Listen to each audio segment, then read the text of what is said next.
Role of paramilitary and central arm police. Kulbir Singh साहब, मैं आपके पास आ जा रहा हूं। सबसे पहले कि क्योंकि ये सवाल मैंने उनसे पूछ लिया था तो मैं उन्हीं के लिए रख ले रहा हूं। नमस्कार। नमस्कार। हाँ, नमस्कार। नमस्कार। आपका रोल क्या है? जैसे मैं इसलिए पूछ रहा हूं, और मैं जब पूछ रहा हूं तो मैं पैरामिलिट्री और सेंट्रल आर्म पुलिस को एक साथ पूछ रहा हूं। जैसे मिजोरम असम में अभी झगड़ा हुआ, आपस में मतलब दो स्टेट लड़ रही हैं। कुछ लोग ये कह रहे हैं कि भाई वहां पे सीआरपीएफ की एक वो थी, टुकड़ी थी और उसने कुछ नहीं किया। अब आपस के झगड़े, मतलब स्टेट वर्सेस स्टेट के झगड़े निपटाने के लिए मेरे ख्याल में तो आप लोग नहीं है। तो ये मतलब इसको कैसे मैनेज होगा? ये अगर एक स्टेट दूसरी स्टेट से लड़ रही है तो इट इज अ डिलेमा। आप दुश्मन से लड़ सकते हैं, आपस में कैसे लड़ेंगे आप? आपने बिल्कुल ठीक कहा। मेन चीज समझने वाली ये बात है कि जो सीआरपीएफ है ये होम मिनिस्ट्री के अंडर आती है और police is a state subject. हमें बोला जरूर जाता है police, we are not police. That is the first point to be understood. We are not police, we are central armed police force, or you can say paramilitary force. Yes. So without permission of MHA, we cannot intervene, we cannot go anywhere. जो भी state demand करती है तब हम जाते हैं वहां पर, और वहां भी जाके हम स्टेट पुलिस को असिस्ट करते हैं। We don't take over police job, हम उसको असिस्ट करते हैं पुलिस को। This is the major point to be understood. Now आपने बताया है कि मिजोरम और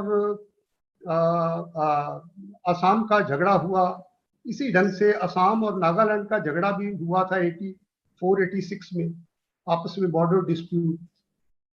सो उसमें जो सेंट्रल फोर्सेस वहां जाती हैं तो we have communication with both the state governments and we try to pacify both the forces. We serve as a link among these forces. We are pacifiers. We are not there to solve any problem. वो तो state government अपने level के ऊपर आके home secretary के साथ, जहाँ state government और अपना गवर्नमेंट, जो गवर्नमेंट ऑफ इंडिया, वो उसका हल निकालेंगे। We are there just to patrol that area and to pacify the both the forces and just patrol that area. We are not suppose to side with one force, one of the police force. Yes, correct. नहीं, वो नहीं, क्योंकि मैं इसलिए कह रहा था ये एक अजीब सा, भाई जैसे देश की सीमा पे कोई दुश्मन है, आपको बिल्कुल क्लियर ऑब्जेक्टिव है कि सामने कौन है, क्या करना है। yes. यहाँ पे दोनों आप ही के घर के लोग हैं। आप घर के झगड़े में मतलब, और आप लोगों का क्रिटिसिज्म हुआ था, ये माना कि बहुत आर्टिकल आए थे कि भाई वहां सीआरपीएफ की एक वो थी, पोस्ट थी और उसने कुछ नहीं किया। और अरे भाई आपस में झगड़ रहे हो तो सीआरपीएफ क्या करेगा? ये as simple as that. IG Singh साहब, आपसे एक चीज और पूछना चाह रहा हूं, क्योंकि मैं इसलिए स्पष्ट पूछ रहा हूं कि ये बहुत से लोगों के मन में सवाल हैं। हो सकता है आपके सामने ना पूछे, कई कारणों से ना पूछे। अभी हाल के दिनों में जैसा वेस्ट बंगाल के इलेक्शंस के दौरान पैरामिलिट्री फोर्स का डिप्लॉयमेंट हुआ, उसके पहले भी वहां के जो पुलिस कमिश्नर थे उनको पकड़ने के लिए यहाँ से कौन सी सीआरपीएफ चली जा रही है, तो उधर से वो आईबी के उसको बाहर से उन्होंने घेर लिया है। तो क्या क्या तमाशे हो रहे थे। मुझे ऐसा लगता है, मैं इसलिए ये आपसे कह रहा हूं कि अभी बीजेपी के एमएलए को सेंट्रल फोर्सेस जाके वहां उनको सिक्योरिटी गार्ड, मैं तो पर से इसके अगेंस्ट ही हूं कि any elected representative should get a PSO. अगर इतना दम नहीं है, तुम इलेक्ट होके आए हो, why you need a PSO?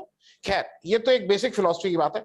इससे आपको कहीं ये लगता नहीं कि ये, मैं इसीलिए मैंने कहा कि होम मिनिस्ट्री में होने से कहीं ना कहीं इसका पॉलिटिकल यूज होने लगता है। आप मानिए या ना मानिए, वो अलग बात है, लेकिन हम लोगों को यहां बैठ के लगता है कि देखो ये वहां पे हो गया। क्योंकि अगर आप सारे देश में सबको सीआरपीएफ का वो दे देते प्रोटेक्शन, कि सारे एमएलए को सीआरपीएफ का प्रोटेक्शन होगा, कोई दिक्कत नहीं थी। एक जगह जहां आप इलेक्शन हारे हैं वहां आपने दे दिया, तो एट टाइम्स मुझे लगता है कि ये शायद जाती है आप लोगों के साथ। आप ठीक बोल रहे हैं।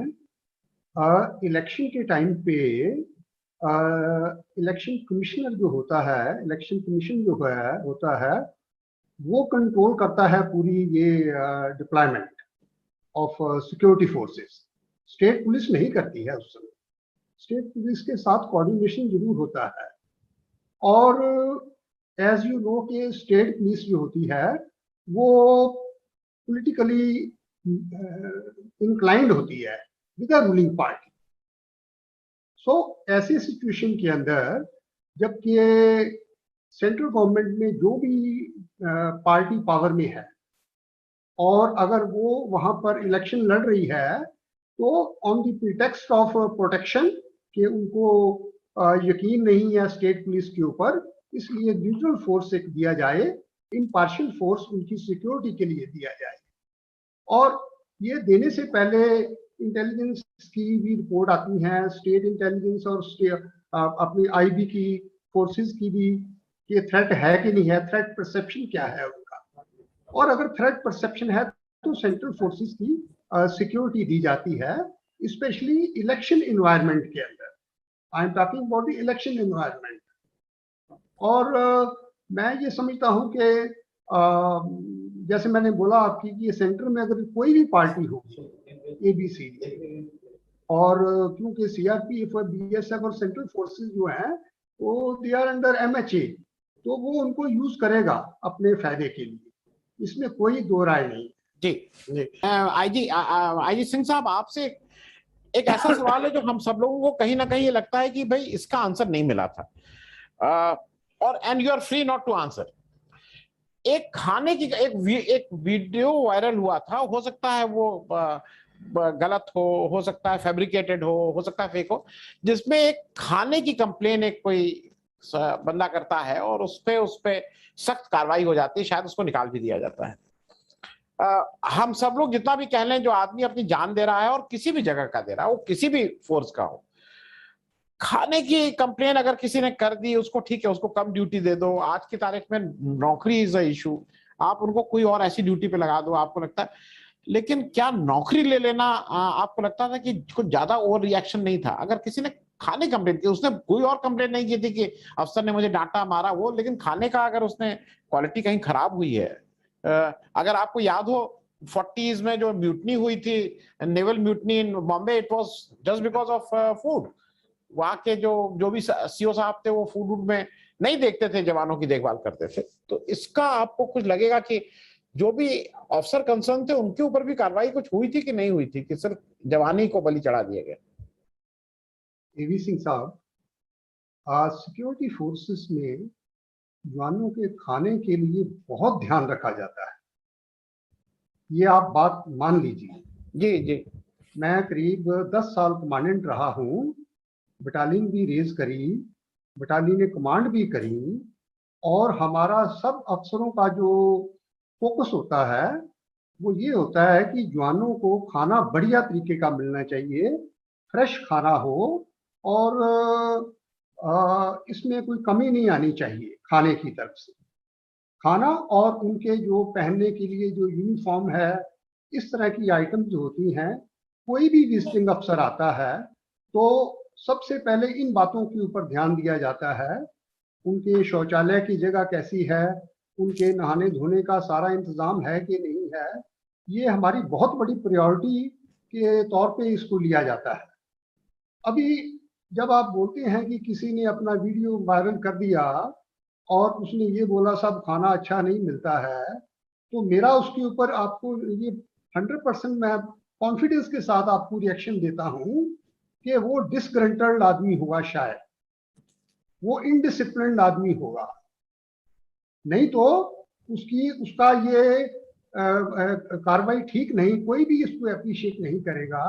जब उसके पास प्लाटून कमांडर है, सेक्शन कमांडर है, कंपनी कमांडर है, उसके कमांडेंट साहब हैं, साथ में डीआईजी साहब भी हैं, इतने अफसर आप उसके पास हैं, तो वो एक वायरल वीडियो करके एक वो बनना चाहता है, हीरो टाइप बनना चाहता है, ये मेरे ख्याल में कुछ इसके पीछे कुछ और बात होती है जो कि वो शायद बताना नहीं चाहता है। और ये एक मीडिया लेता है आजकल, ये जो मोबाइल है ये हैंडी है और इसके ऊपर कोई भी अपना कोई भी कुछ लिख के बोल सकता है। और एक डिसिप्लिन फोर्स के अंदर ये तरीका ठीक नहीं है।